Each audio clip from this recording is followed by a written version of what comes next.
दोस्तों, हमारे चैनल पर आपका स्वागत है। आज से हम इस चैनल पर आध्यात्मिक जानकारियों के साथ साथ प्रेरणादायक कहानियों का भी एक सफ़र शुरू कर रहे हैं, जिससे कि आपको और आपके घर के बच्चों को सीख मिले और उनके व्यवहार में एक अच्छा परिवर्तन आए। तो आपसे निवेदन है कि कहानियों के इस सफ़र को खुद भी सुने और अपने घर के बच्चों को ज़रूर सुनाएं। तो आइए शुरू करते हैं इस सफ़र की पहली कहानी के साथ, जिसका नाम है गुरु दक्षिणा। एक बार की बात है, एक गुरुकुल में 3 विद्यार्थी अपना अध्ययन पूरा करके अंतिम दिन गुरुजी से विदा लेने वाले थे कि तभी एक शिष्य ने गुरुजी से पूछा कि गुरुजी, कुछ लोग कहते हैं कि जीवन एक संघर्ष है, कुछ अन्य कहते हैं कि जीवन एक खेल है और कुछ जीवन को एक उत्सव की संज्ञा देते हैं। इनमें कौन सही है?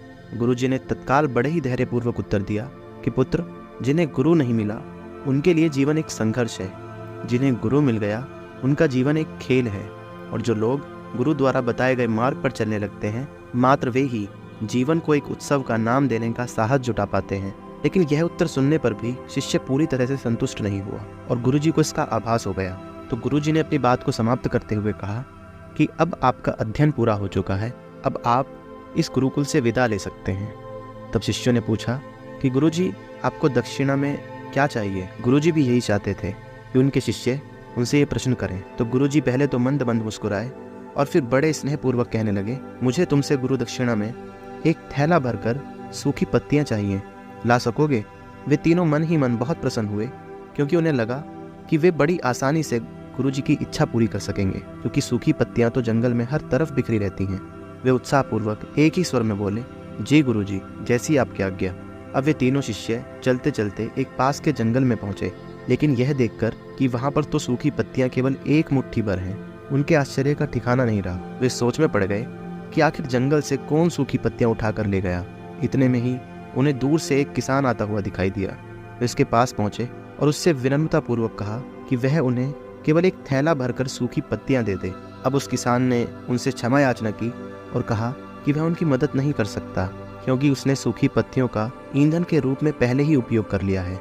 अब वे तीनों पास में ही बसे एक गाँव की ओर इस आशा से बढ़ने लगे कि हो सकता है कि उस गांव में कोई उनकी मदद कर दे। वहां पहुंचकर उन्होंने जब एक व्यापारी को देखा तो बड़ी उम्मीद से उससे एक थैला भरकर सूखी पत्तियां देने का निवेदन करने लगे। लेकिन उन्हें फिर से एक बार निराशा हाथ लगी, क्योंकि उस व्यापारी ने पहले ही कुछ पैसे कमाने के लिए सूखी पत्तियों को दोने बनाकर बेच दिया था। लेकिन उस व्यापारी ने उदारता दिखाते हुए उन्हें एक बूढ़ी माँ का पता बताया, जो सूखी पत्तियां एकत्रित किया करती थी। पर भाग्य ने यहाँ पर भी उनका साथ नहीं दिया, क्योंकि वह बूढ़ी माँ उन पत्तियों को अलग अलग करके कई प्रकार की औषधियाँ बनाती थी। अब निराश होकर वे तीनों खाली हाथ ही गुरुकुल लौट आए। गुरुजी ने उन्हें देखते ही स्नेहपूर्वक पूछा, पुत्रों, ले आए गुरु दक्षिणा? तीनों ने सर झुका लिया। गुरुजी द्वारा दोबारा पूछे जाने पर उनमें से एक शिष्य कहने लगा, गुरुदेव, हम आपकी इच्छा पूरी नहीं कर पाए। हमने सोचा था कि सूखी पत्तियां तो जंगल में सर्वत्र बिखरी रहती हैं, लेकिन बड़े आश्चर्य की बात है कि लोग उनका भी किसी न किसी तरह से उपयोग कर लेते हैं। गुरुजी फिर पहले की तरह ही मुस्कुराए और प्रेम पूर्वक बोले, निराश क्यों होते हो? प्रसन्न हो जाओ। यही अंतिम ज्ञान था जो मैं आप लोगों को देना चाहता था, कि गुरु का ज्ञान कितना जरूरी है। गुरुजी ने कहा कि जिस प्रकार सूखी पत्तियां भी बेकार नहीं होती, फिर हम किसी व्यक्ति को छोटा और महत्वहीन मानकर उसका तिरस्कार कर देते हैं। चींटी से लेकर हाथी तक और सुई से लेकर तलवार तक सभी का अपना अपना महत्व होता है।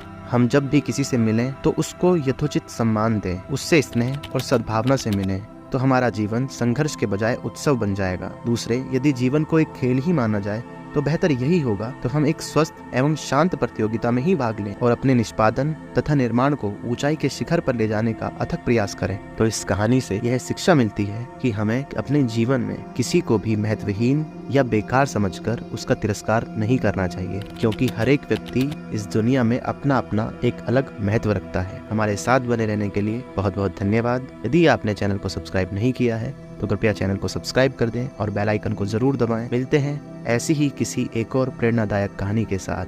तब तक के लिए बहुत बहुत धन्यवाद।